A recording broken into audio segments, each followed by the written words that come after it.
안녕하십니까. 이어서 원주권 뉴스입니다. 강원도 주간 확진자가 지속적으로 감소세를 유지하는 가운데 신규 위중증 환자 수 대비 사망자 수도 감소세로 돌아섰습니다. 오늘 0시 기준 도내 확진자는 6,840명으로 시군별로는 원주 1,725명, 횡성 144명, 영월 151명, 평창 88명 등입니다. 신규 위중증 환자와 사망자 수는 큰 변화가 없지만 위중증 환자 발생 대비 사망자 수는 3월 대확산 이후 처음으로 감소세로 돌아섰습니다. 강원도의 사망자는 전날보다 9명 추가돼 609명, 신규 위중증 환자는 9명, 중환자 병상 가동률은 76.2%입니다. 정창수 전 국토해양부 차관이 국민의힘 황상무 강원도지사 예비후보 지지를 선언했습니다. 정 전 차관은 4년 전 지방선거에서 당시 새누리당 소속으로 도지사 선거에 출마했고 이번에도 유력한 후보 중 한 명으로 거론돼 왔습니다. 황 후보는 영동과 영서를 아우르는 힘있는 도지사로 황상무가 적임자라며 자신을 지지했다고 밝혔습니다. 황 후보와 공천 경쟁 중인 김진태 후보는 경선이 끝나면 모두 힘을 합칠 분들이라며 도민의 미래만 보고 갈 길을 가겠다고 밝혔습니다. 알고 지내던 여성을 흉기로 찌르고 스스로 목숨을 끊으려던 60대 남성이 경찰에 붙잡혔습니다. 원주경찰서는 어제 오전 10시 20분쯤 원주시 중앙동의 한 가게에서 평소 알고 지낸 60대 여성을 수차례 흉기로 찔러 숨지게 한 60대 김모 씨를 살인 등의 혐의로 긴급 체포했습니다. 김 씨는 조사 과정에서 자신이 범행 직후 음독을 한 사실을 밝혀 병원으로 옮겨졌고 생명에는 지장이 없는 걸로 알려졌습니다. 경찰은 유족과 주변인들을 상대로 정확한 사건 경위를 조사할 예정입니다. 원주시가 올해도 도심 자투리 공간 2곳을 활용해 이른바 도심숲 2곳을 추가로 조성합니다. 무실동 만대초등학교와 무실주공 7단지 사이 보행자 도로에 화단 모양의 앉은 벽을 설치하고 나무를 심어 주민과 학생들의 쉼터인 녹색 쌈지 숲을 조성합니다.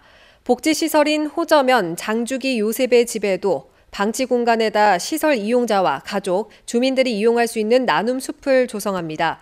원주시는 각각 2억 원씩을 투입해 다음 달까지 숲 조성을 마무리한다는 계획입니다. 평창군이 전통시장 활성화를 위한 용역 조사에 착수했습니다. 평창군은 오늘 군청 소회의실에서 전통시장 활성화 지역 추진 계획 수립 용역 착수 보고회를 열고 전통시장 상인회와 담당 공무원 등 관계자들이 참석한 가운데 용역사의 과업 설명과 질의응답 시간을 가졌습니다.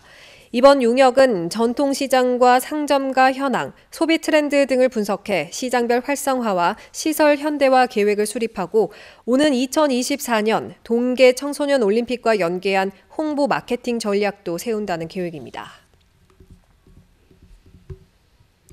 올해 원주 농업인 새벽시장이 오는 15일 개장식을 열고 본격적인 운영에 들어갑니다.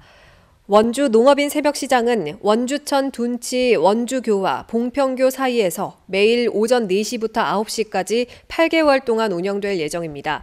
지난 2년 동안 코로나19의 여파로 방문객과 매출이 감소했지만 올해는 작년보다 30%가량 많은 70억 매출을 목표로 하고 있습니다. 원주 농업인 새벽시장은 직거래를 통해 지역의 농가 소득을 높이고 소비자들은 신선한 지역 농산물을 저렴하게 구입할 수 있도록 하기 위해서 지난 1994년부터 매년 열리고 있습니다. 수년째 운영 중단 상태로 방치되고 있는 원주시 불온면 섬강 두꺼비 캠핑장이 수변공원으로 조성됩니다. 내년 연말 준공을 목표로 오는 6월 착공될 예정으로 10,000제곱미터 부지에 10억 원을 투입해 섬광과 어우러지는 무지개 꽃밭, 억새밭, 사계절 꽃밭, 벚나무길 등이 조성될 예정입니다. 원주지방국토관리청에서 조성한 두꺼비 캠핑장은 위탁 운영 업체 사정으로 2017년 문을 닫았고 이후 방문객들이 캠핑장 시설을 무단 사용하면서 쓰레기 등으로 몸살을 앓고 있습니다. 강원도 민생사법팀은 이달부터 연말까지 불법 미신고 숙박업소 특별 단속을 벌입니다. 현행법상 아파트, 원룸, 오피스텔, 상가의 숙박업 영업과 관할시 군청에 신고 없이 운영하는 민박 숙소는 모두 불법입니다. 강원도는 지난해 온라인 공유 숙박 사이트를 통해서 불법 운영하던 동해안 3곳을 적발해 검찰에 송치했습니다. 강원도는 신고 숙박업소는 관련 법에 따라 공중위생, 안전 등 지속적인 점검이 이루어지고 있지만 미신고 불법 숙소는 범죄와 안전사고의 사각지대에 있다며 불법 행위를 근절하겠다고 밝혔습니다. 뉴스를 마칩니다. 고맙습니다.